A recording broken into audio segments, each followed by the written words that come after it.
In the midst of the swirling tension, those two simple words, "Get out," pierced through the air, leaving me utterly dumbfounded. The source of this command was none other than my eldest son's wife. The echoes of a similar expulsion I have faced when leaving my parents' home many years ago reverberated in my mind. A sudden surge of anger welled up within me at the thought of being driven out of yet another home. Resolute, I declared. "Well, I'll leave then," my voice trembling with a mix of indignation and sorrow. With determination, I began to gather my belongings, silently vowing that this would be the last straw in a long line of grievances. I swore to myself that I would never forgive my oldest son's wife for this affront.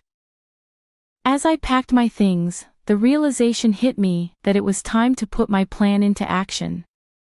Jessica, my daughter-in-law, had pushed me to this point, and I couldn't let her behavior go unaddressed. But before delving into the present, allow me to introduce myself. I am Sandra Clark, on the cusp of turning 61 this year. While technically retired, I consider myself fortunate to still be engaged in work, albeit not in the traditional sense. These days, I work mostly from the comfort of my home, occasionally dropping into the office for meetings. The modern work landscape has evolved, and remote work is now the norm. My oldest son, however, seems to have misconceptions about my current life. In his eyes, I'm no longer working and am merely residing in his home. I became a widow in my 40s and for the most part have led a financially secure life. The insurance payout from my late husband remains largely untouched, ensuring that my twilight years would be free from financial worries. While it might seem like I'm living a carefree life, I do have my concerns. Chief among them is my oldest son's wife, Jessica. She possesses a strong-willed personality and frequently finds herself at odds with me. This isn't a recent development, it began when she first came to announce their impending marriage. I can't forget the audacious act of showing up in a tracksuit, as if it were the most natural thing in the world. She claimed she wanted me to see her without any pretense, but I couldn't help but see it as a breach of common sense and decorum. Her behavior often borders on the absurd, and her unwavering confidence and articulate arguments only complicate matters. I often wondered why my eldest son had chosen her as his life partner, and I later learned that it was Jessica who had approached him. Despite her eccentricities, there was no denying her beauty, and it seemed that my somewhat sheltered son was completely smitten with her. Even after their marriage, Jessica's behavior remained consistent. She wasn't one to put on airs but also seemed to lack an understanding of social norms. As much as I wanted to oppose their marriage, I restrained myself, believing it was what my son truly desired. Unfortunately, the consequences of my decision were manifesting before my eyes. Surprisingly, my son was adamant about us all living together in our family home after the wedding. I had initially expected Jessica to oppose this arrangement, but to my surprise, she was in favor of it. It didn't take long for the reasons behind her preference to become clear. After we started living together, Jessica seemed to have completely abdicated her responsibilities when it came to household chores, leaving me to bear the entire burden. From cleaning to laundry and meal preparation, she entrusted all these tasks to me. What baffled me even more was that she was a full-time housewife who had willingly quit her job at the time of our marriage. While I didn't have to commute to work daily, I still had a remote job that demanded a substantial portion of my time, leaving me with even less free time than her. As I diligently faced my computer screen to fulfill my job responsibilities, Jessica would often make belittling comments, insinuating that I was merely playing around. At first, I brushed off her remarks with a laugh, deeming it too troublesome to engage in an argument every time. However, as time passed, it became increasingly irksome to endure her constant undermining. One day, unable to bear the imbalance in her household duties any longer, I decided to approach Jessica with a simple request. I asked if she could lend a hand with the cleaning, considering the ample free time she appeared to have. At that moment, she was oddly engrossed in a TV drama, and her reaction was far from positive. With a deeply disgusted expression, she sighed dramatically and retorted, "The reason I don't involve myself in housework is for your sake, dear. Why can't you understand? It's disheartening that you can't appreciate my thoughtfulness." In a rather peculiar turn of logic, she justified her refusal to contribute to household chores by claiming that doing so would deprive me of my sole job. According to her, this would lead to a sedentary lifestyle for me, which she argued was unhealthy. Moreover, she expressed concerns about the potential development of dementia due to a lack of mental stimulation. In other words, Jessica believed that allowing me to handle all the housework was somehow in my best interest. Her reasoning bordered on the absurd, and I couldn't help but shake my head in disbelief. In an attempt to lighten the situation, I reminded her, "We decided to live together so that you can make sure I don't slack off, dear." Her response, delivered with a half-smile, left me utterly speechless and confounded. It was in that moment that I began to deeply regret our decision to cohabitate. Every day felt like an ordeal, as I found myself laboring over household chores under Jessica's watchful eye. Frustrated and feeling like I was at my breaking point, I decided to confide in my eldest son. My intention was not to complain about Jessica but to find a solution to my predicament. I explained to him the difficulties of living in our current house, which was old and riddled with level differences.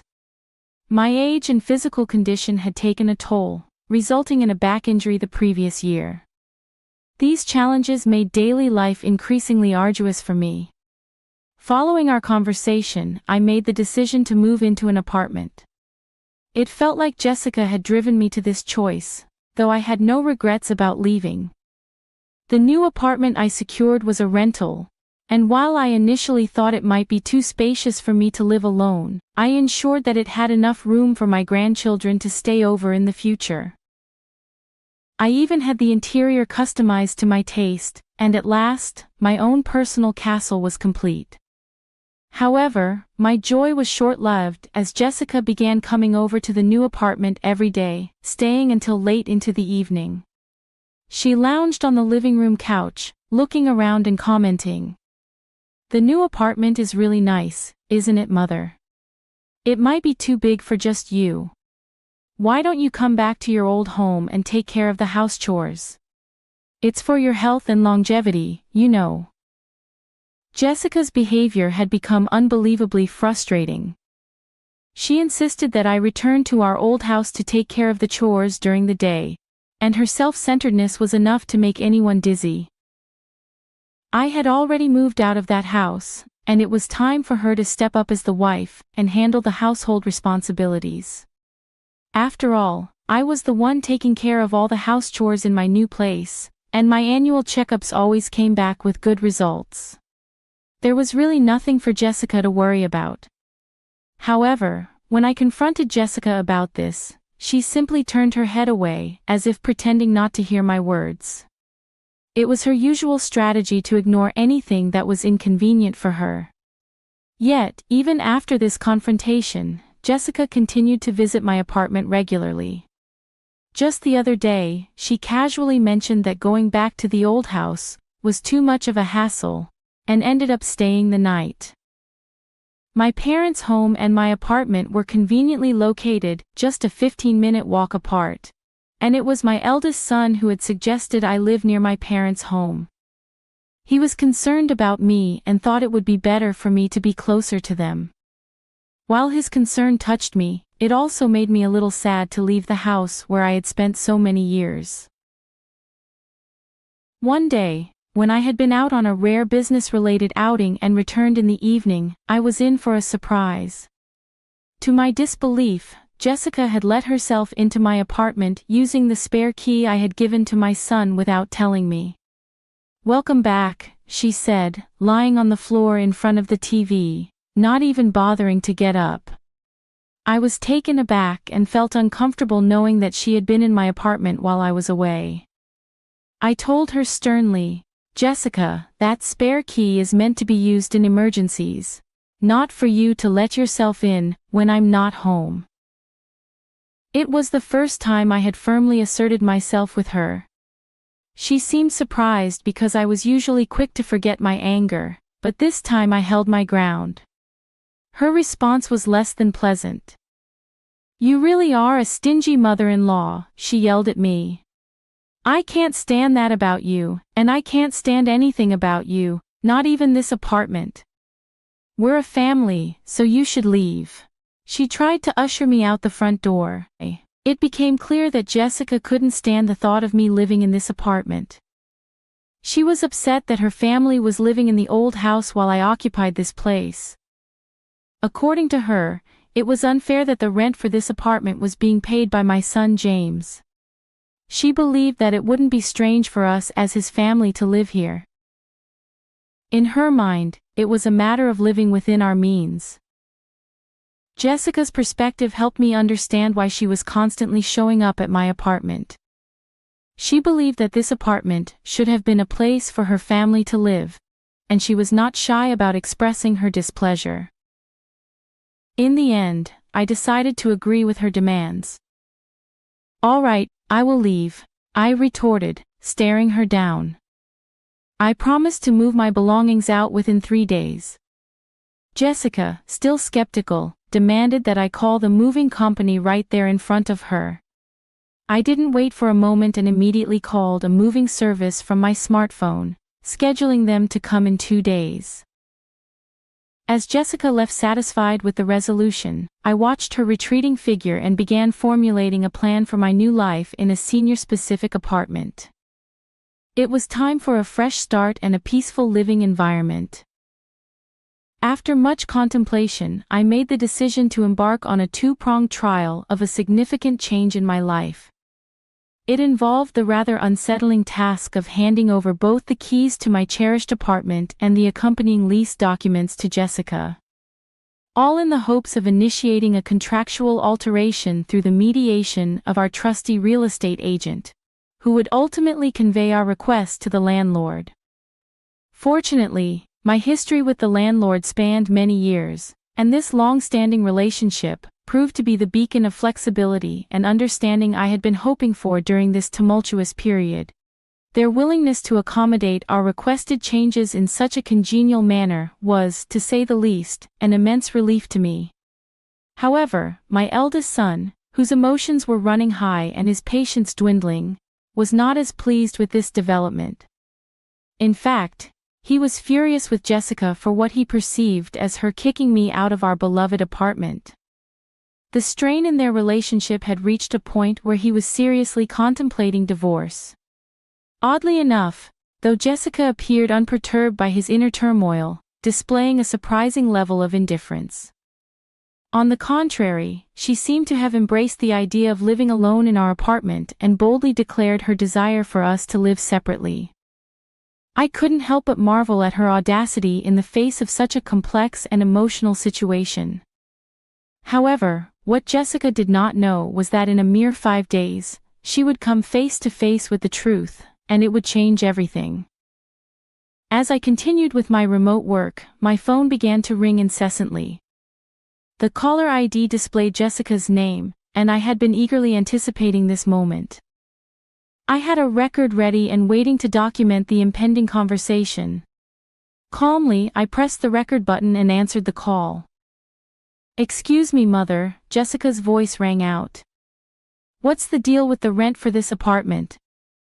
Why do I have to pay it? This isn't right."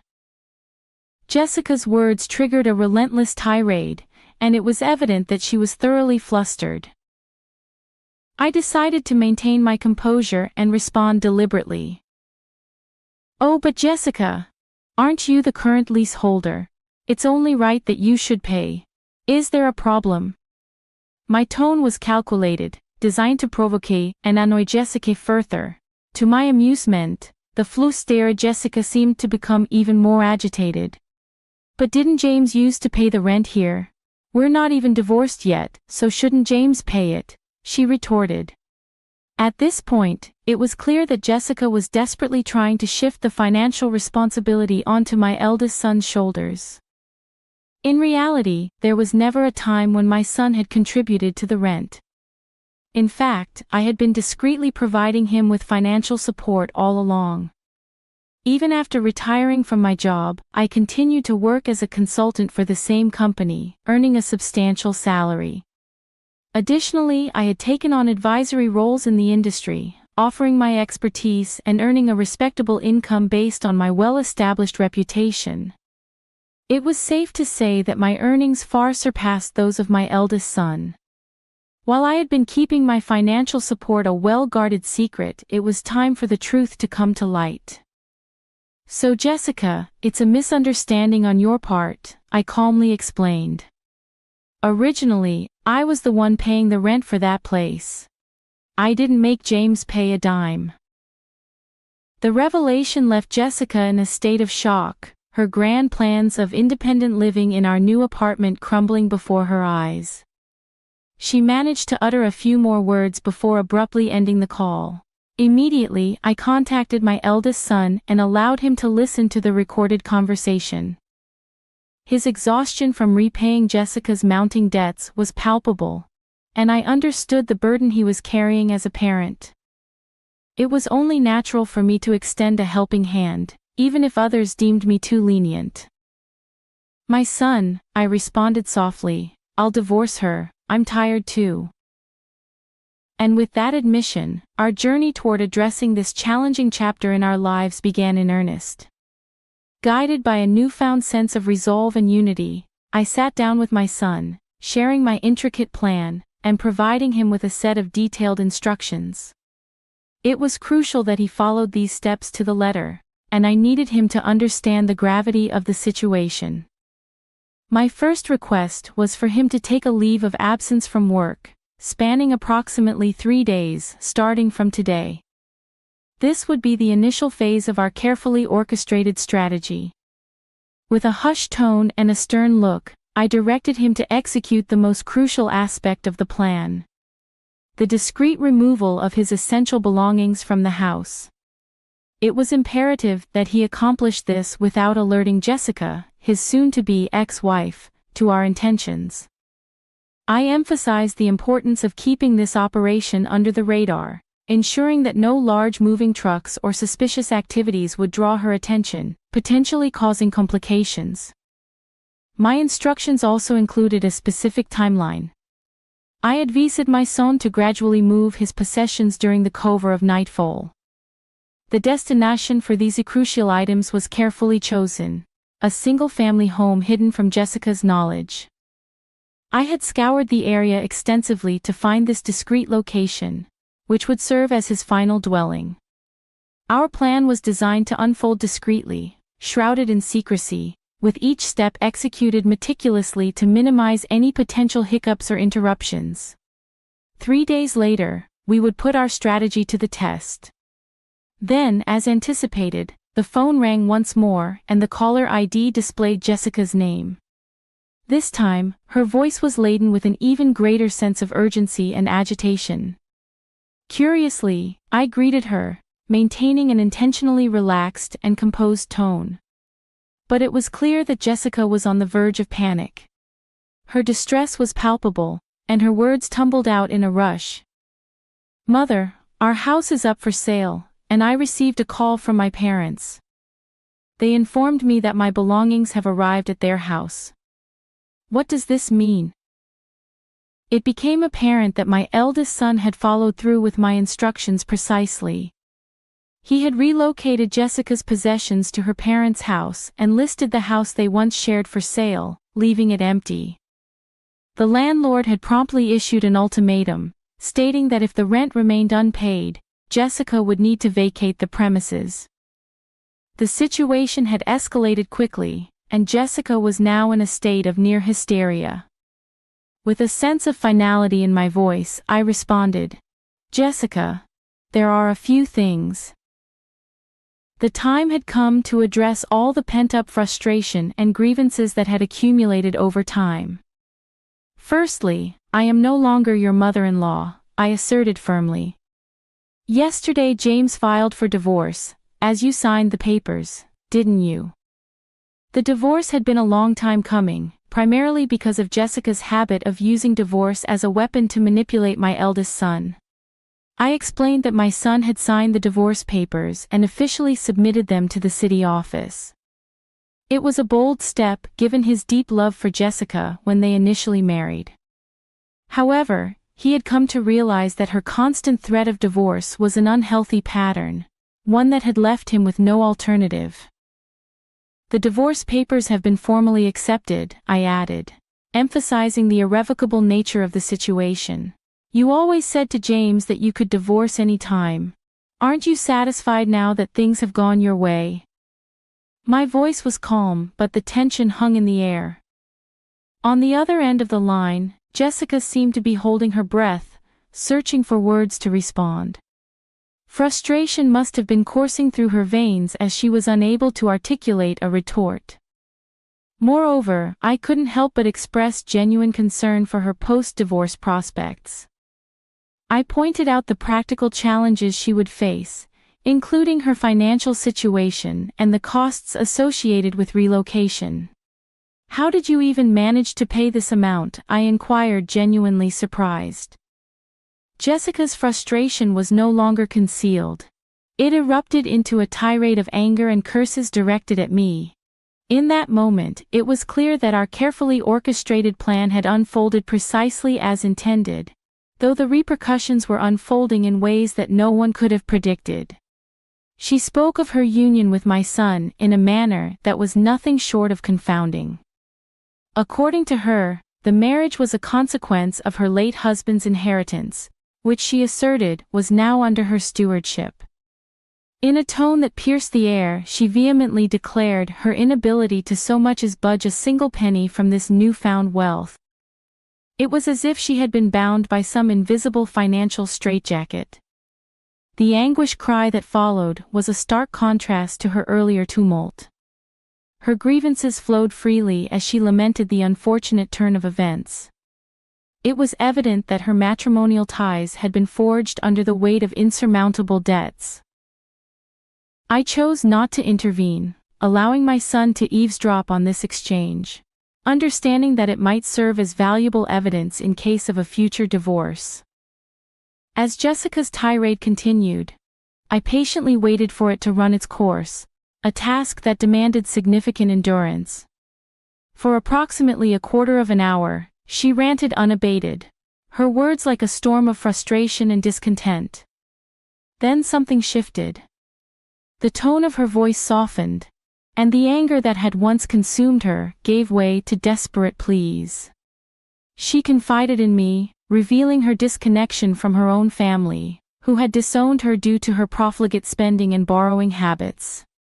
Tearfully she begged for assistance, her voice quivering with vulnerability. As I listened, I couldn't help but feel a pang of sympathy for her, though I remained steadfast in my resolve to view her predicament as a consequence of her actions. Apologies and regrets, it seemed, held little sway over our relationship now. We were, after all, strangers, and there was little more to be said. With a curt farewell, I ended the conversation, finally exhaling a sigh of relief. However, the drama did not end there. My eldest son later informed me that Jessica had caused a scene at his workplace, leading to the involvement of law enforcement. Upon returning home, he discovered that she had been forcibly locked out of their shared department, with the landlord having changed the locks during her absence. It appeared that she had been attempting to reach us, but we had preemptively disconnected our phones and changed our numbers. Jessica's desperation must have been palpable when she found herself unable to communicate with us. She was left with no choice but to turn to her estranged family for help. However, her return home was met with a cold reception, as her family had left her belongings, which I had sent to them, exposed to the elements in the backyard, adding insult to injury. The unpaid rent for her apartment had been billed to her parents, further stoking their anger. Rumors began to circulate that Jessica had found refuge in an apartment provided by an organization that supported the homeless. The stark change in her circumstances became evident when I crossed paths with her on the street. Her once vibrant hair had turned a ghostly white, and her skin had lost its luster, a testament to the stress she had endured. Observing her transformation underscored how profoundly living conditions could impact a person's well-being. It was a stark reminder of the consequences of one's choices. As for me, I had settled into a new life and house, purchased with my late husband's inheritance. It was a duplex, ensuring that my son could remarry should he choose to do so.